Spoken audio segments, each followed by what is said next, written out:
Okay, so this is not a really hard move to learn. It's just that some gestures becomes kind of tricky, at least to keep it in a nice rhythm, a nice speed. Anyway, this is how it works. The grip with my right hand is the middle finger over here to conceal any absence of the thickness of the deck by the time I do the pass. And the other hand is mechanic's grip. Notice the pinky finger is not on the back, it's right here on the side. So the hand at the bottom, notice the pinky finger, I'm just gonna move it down. Okay, you remove this upper packet at any moment. When the bottom packet moves, notice I'm just moving down the pinky finger. And notice this short side of the bottom packet is sliding through this bottom section of the upper packet. It's not the long side, it's the short side. So you have to lower down the pinky finger so it slides through the bottom packet. Also, this hand has to move towards the back just a little bit. But it is imperative that this upper packet must remain there. Don't do this gesture, do not move towards the top. Okay, just let the bottom packet do its move. So do not move the upper packet, at least not yet. So when you move it, notice the corner is already exposing right there. You just move it towards the top, and it has to be a little gap right here.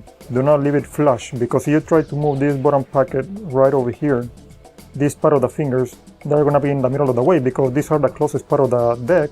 So this middle section of the hand is where you have more gap, more space.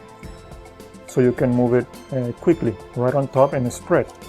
Now, since you don't have to square, you just let the gravity square itself in the process of spreading.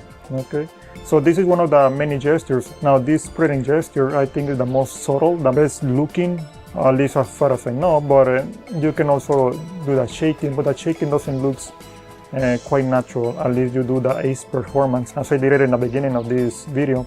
And that's all it is, just lower the pinky and move just slightly towards the back, about 1 inch, and do not move this upper packet. That's it.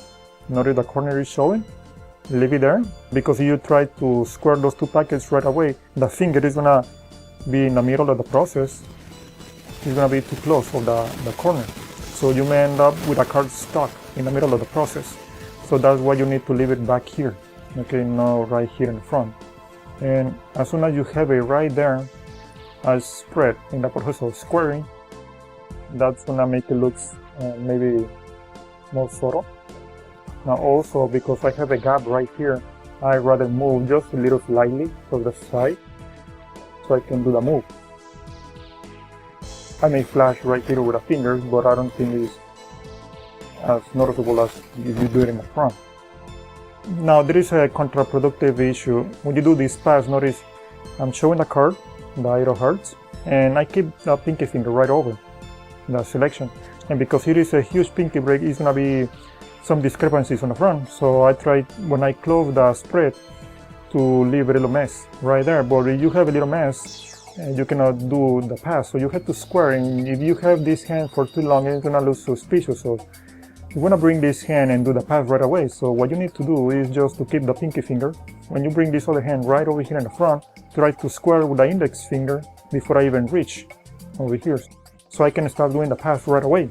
Now, if you have some issues with a spreading gesture like that, because it keeps getting stuck right there, or you just don't feel comfortable, or maybe you are not fast enough to do the pass with this kind of gesture, then you can go ahead and do the ace routine, you know. So I guess it's gonna look more subtle. It's better if you do it with the cards face down, so there is not a lot of numbers and a lot of distraction. So that's it. This is what is happening in the performance. I have the 2 aces in the middle, and when I do a single cut, the black aces are gonna join together in the middle, and the other aces are gonna end up at the end. Same thing if you do again a single cut. So pretty much I need to keep a pinky break right in the middle of those 2 aces, and by doing a single pass, everything is gonna get fixed. So by doing this performance, you can do this gesture, and probably it looks better in case you don't like the pulling, the spreading gesture, instead of doing this, because sometimes cards get stuck in the middle of the performance. But anyway, that's gonna be up to you. Okay, so that's pretty much it, and I hope you like it.